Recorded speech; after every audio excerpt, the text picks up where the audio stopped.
son paroxysme, les amis. L'enfumage a atteint son paroxysme. Hier, ils ont repoussé le vote pour le Mercosur. Madame von der Leyen a fléchi. Oh là là, rien que dalle. Ils sont tous en train de faire en sorte de calmer la colère, c'est tout ce qu'ils font. Ils ne font rien de plus. Il n'y a rien de tout ça. Je reviendrai là-dessus dans une vidéo beaucoup plus longue. Mais là, d'ores et déjà, parce qu'il y a des gens qui m'ont dit « Ouais, qu'est-ce que t'en penses ?» Et j'en pense que c'est de l'enfumage pur et dur, comme ils ont l'habitude de faire. Sauf que la différence, cette fois-ci, c'est qu'ils ont eu les chocottes. Parce que vous avez vu ce qui s'est passé au niveau du Parlement européen hier, les agriculteurs étaient très en colère. Donc, qu'est-ce qu'ils avaient comme autre choix? Vous imaginez une seule seconde s'ils auraient voté quand même le Mercosur hier? Mais les agriculteurs rentraient dans le Parlement, c'était sûr et certain.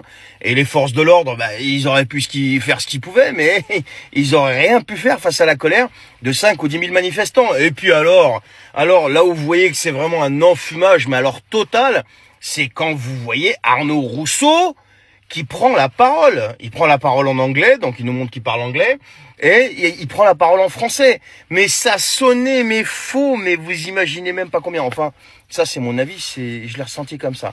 Donc, on a affaire à un parlement, à une commission qui dit « Ok, on va voter au mois de janvier, on va repousser l'échéance », et on a affaire à un patron du plus grand syndicat de France et de Navarre, qui vient et qui fait semblant de s'opposer au Parlement alors qu'il a tout intérêt à ce que le Mercosur soit voté. Donc il y a un enfumage complet. Et le deuxième enfumage, c'est le cornu. Oui, je vais recevoir les représentants, je sais pas quoi machin. Donc on va calmer le jeu. Et le premier enfumage, le tout premier, il a commencé par le discours de Macron que j'ai dézingué de la manière la plus légale hier.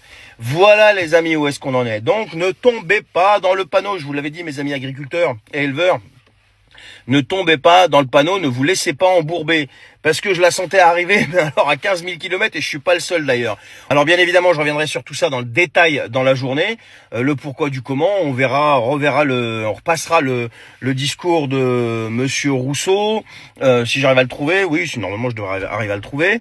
Et on reviendra sur les événements de la journée, sur l'attitude de Monsieur Macron, sur aussi le cornu et ses propositions, et sur Madame von der Leyen, qui fait quelque chose qu'elle n'a pas l'habitude de faire, mais du tout. Madame von der Leyen qui recule, mais vous vous rendez compte? Vous vous rendez compte, Madame von der Leyen qui recule? C'est pas possible, ce n'est pas possible. Donc voilà les amis. Allez, sur ce, je vais vous souhaiter une bonne journée, prenez soin de vous, et surtout, s'il vous plaît, pour ceux qui l'ont pas encore fait, allez signer cette pétition qui est en description de cette vidéo. Vous avez un lien pour la pétition, pour l'article 68.